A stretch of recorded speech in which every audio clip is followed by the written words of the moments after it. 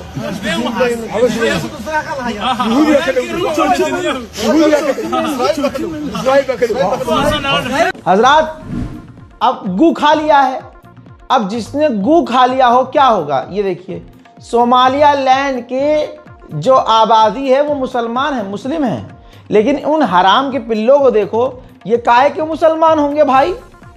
Israel, अबे भैया जिन्हें आले यहूद का इतिहास नहीं पता, जो फिलिस्तीन पर कब्जा कर चुका है, बच्चों का नरसंहार कर चुका है, गैर मुस्लिम इजराइल का साथ छोड़ रहे हैं, सोमालिया लैंड के नाम के मुसलमान, ये हिजड़े की औलादें, ये इजराइल के झंडे में मतलब लिपटी पड़ी हैं। अरे तो नंगी हो जाओ। इजराइल तो हिजाब के भी खिलाफ है। इजराइल जिसके खिलाफ है तुम खत्म करो। सोमालिया लैंड को ऐसे ही नहीं मिल गई है मान्यता। पूरा इजराइल ने रिसर्च किया। 2-1.5 महीने पहले का अपडेट आया है चुपके से। सोमालिया लैंड मूसाद के ऑफिशियल्स गए थे और वहां पूरी डील डाल करके आए हैं। ऐलान तो अब हुआ है। उधर कतर ने जूता मारा है इजराइल के मुंह पे। ऑफिशियल स्टेटमेंट आपकी स्क्रीन पर है।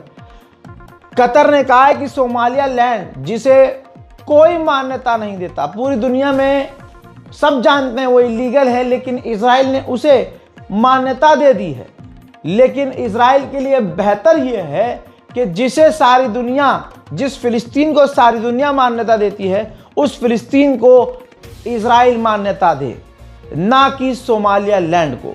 हम इजराइल के इस कदम की घोर निंदा करते हैं। मजा तो अब आएगा जब सीरिया के राष्ट्रपति जोलानी ने भी, रिपोर्ट आपकी स्क्रीन पर, सीरिया की करंट गवर्नमेंट ने आधिकारिक तौर पर जो इजराइल ने मान्यता दी है सोमालिया लैंड को, उसको ठुकरा दिया है।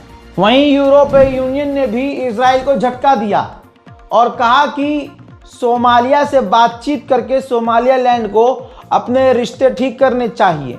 यानी सोमालिया लैंड को यूरोपीय यूनियन ने मान्यता नहीं दी। नेतन्याहू मंडे यानी कल अमेरिका के राष्ट्रपति डोनाल्ड ट्रंप से मिलेंगे, जिसके बाद बहुत सारी चीजें बदल सकती हैं। हजरात मोहतरम, एक 10 साल का बच्चा है जिसका इंटरव्यू सामने आया है। मोहम्मद अशरफ ने बताया है कि मैं सो रहा था और इजराइल ने बमबारी की और मेरे परिवार के जितने लोग थे सब के सब मारे गए, कोई नहीं बचा। ये सिर्फ मोहम्मद अशरफ की कहानी नहीं है। गाजा में आज हर घर का यही हाल है। मैं लगातार आप लोगों से कह रहा हूं कि गाजा में बारिश, बरसात, बाढ़, तूफान और भूख और प्यास, ये तमाम चीज़ें हैं। और आज ये बच्चे, इस तरह के बच्चे जो अपाहिज हैं, जो अपने माँ बाप को खो चुके हैं, उनके खाने पीने तक के लाले पड़े हुए हैं। और मैं ये बारकोड हवा में नहीं लगा रहा हूँ। दिक्कत यह है कि जैसे 3 महीने पहले तक लोग मदद करने के लिए आगे आ रहे थे, अब 30 लोग भी मदद के लिए आगे नहीं आ रहे। तो क्या किया जाए? अल्लाह बहुत बड़ा है, हम तो 4-5 लोग मिलकर ही कुछ ना कुछ करते रहेंगे। लेकिन एक जो रास्ता मैंने आपके आगे रखा था कि इस बारकोड और अकाउंट डिटेल के ज़रिए, अकाउंट नंबर के ज़रिए हम एक छोटी सी मदद को बड़ी कर सकते हैं। तो साथ मिलकर मदद भेजते तो शायद 10 की जगह मैं 50 लोगों के खाने का इंतज़ाम कर पाता। लेकिन कोई बात नहीं, हस्बी अल्लाह व निअमल वकील। मुसलमान एंड मूवमेंट पे हर जगह से पीछे हट ही जाता है। क्या ही कह दें आज, क्या ही कहें हम। बहरहाल कुछ नहीं कर सकते तो कम से कम गाज़ा के बच्चों के लिए, वहाँ के गरीबों के लिए, गज़ा की ज़मीन के लिए, फ़िलिस्तीन की बैतुल मुक़द्दस के लिए दुआ कीजिए। मेरे दोस्तों, इसी के साथ इस मंज़र को देखिए। गाज़ा में लगातार फ़िलिस्तीनियों की लाशें बरामद हो रही हैं। बॉडी पार्ट्स कुचले हुए, जले हुए, दबे हुए, सड़े हुए मिल रहे हैं, जिन्हें दफनाया जा रहा है, लेकिन पहचान नहीं हो पा रही है। गाज़ा में जो जेनोसाइड हुआ है, उसमें जो ऑफिशियल रिकॉर्ड है 71,266 का है। लेकिन बरतानिया और जर्मनी और दूसरे देशों की इंटेलिजेंस और मीडिया पहले ही बोल चुकी है कि गाज़ा के अंदर कम से कम 1.5 लाख से ज़्यादा मौतें हो चुकी हैं। हज़रात, अरब देशों की खामोशी का असर ये है कि वेस्ट बैंक में 25 और फिलिस्तीनियों के मकानों को तोड़ने का आदेश इजराइल ने दे दिया है। वहीं इजराइल के सेटलरों ने फिलिस्तीन के वेस्ट बैंक में फिलिस्तीनियों के घरों में आग लगा दी थी। उसके बाद क्या हुआ है फिलिस्तीनियों के मकानों का, इलाकों का, दिखाऊं आपको, देखिए।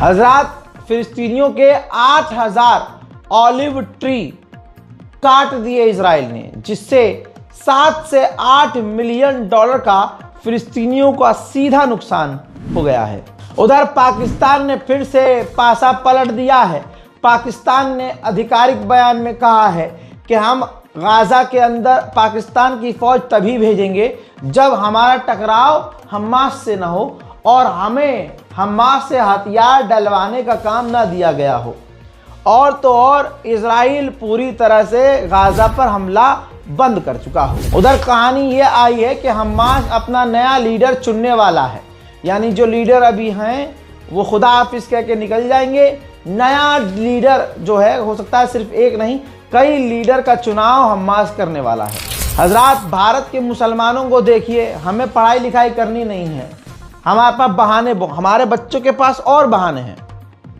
लेकिन गाज़ा में इस 2-2.5 साल के नरसंहार के दौरान भी, ये तस्वीर देखिए, पढ़ाई पर पूरा फोकस है बच्चों का। गाजा के बच्चों ने, मेडिकल स्टूडेंट्स ने ग्रेजुएशन कंप्लीट की है, जैसे तैसे सेरेमनी की गई है और ये मंजर आपके सामने रज़ाग्राफी रख रहा है। आप लोगों से गुजारिश है कि इन बच्चों के भविष्य के लिए, फ्यूचर के लिए दुआ कीजिए और भारत के मुसलमान और बच्चे ये देखेंगे तुम्हारे पास कितने और कैसे कैसे बहाने हैं ना पढ़ने के। और ये जो बच्चे हैं जिन्होंने ग्रेजुएशन कंप्लीट की है, 2 साल से जंग में हैं, भूखे और प्यासे हैं, पेट भर के खाना नहीं मिल पा रहा है, हर बच्चे के परिवार का कोई ना कोई मारा गया है। बताइए इससे ज़्यादा मुसीबत में क्या आप हैं? नहीं। तो पढ़ाई पर ध्यान दीजिए। इजराइल के खिलाफ फिलिस्तीन के समर्थन में लंदन में आज भी प्रदर्शन हो रहे हैं। बिल्कुल ताज़ा मंजर है, देख लीजिए।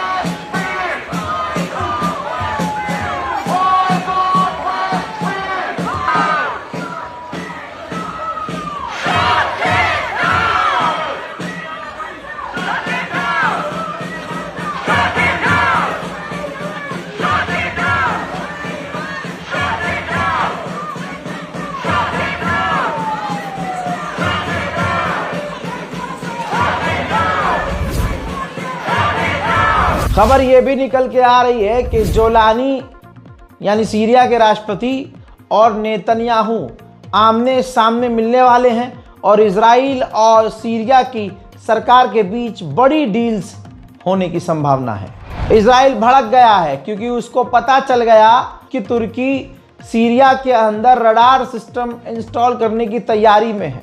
तो अब दोस्तों इजराइल और तुर्की का टकराव और बढ़ने वाला है। सीरिया के अंदर शिया समुदाय को निशाना बनाकर शिया मस्जिद को तबाह कर दिया गया, शहीद किया गया। 8 से 9 लोगों की शहादत हुई और 19 से 20 घायल हुए। मारे जाने वालों का आखिरी मंजर उनके जनाजे का ये है।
हजरात उधर अगर किसी को अभी भी गलतफहमी है कि गाजा में सब कुछ सही है, तो दिन हो या रात वहां बमबारी और गोलीबारी की आवाज लगातार आ रही है। सुन लीजिए।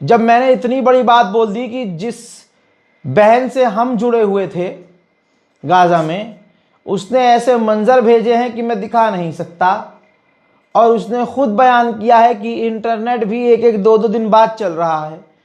अब ज़्यादा मदद की ज़रूरत है। ऐसे में लोग मदद देने से पीछे हट रहे हैं। कोई बात नहीं, हस्बी अल्लाह व निअमल वकील। इस बारकोड का इस्तेमाल कीजिएगा ताकि गाज़ा और फ़िलिस्तीन की मदद की जा सके, अगर आपके मन में है तो। वरना अल्लाह अल्लाह खैर सल्ला। मैं हूं रजा और आप देख रहे थे रजाग्राफी अनस्क्रिप्टेड। जय हिंद।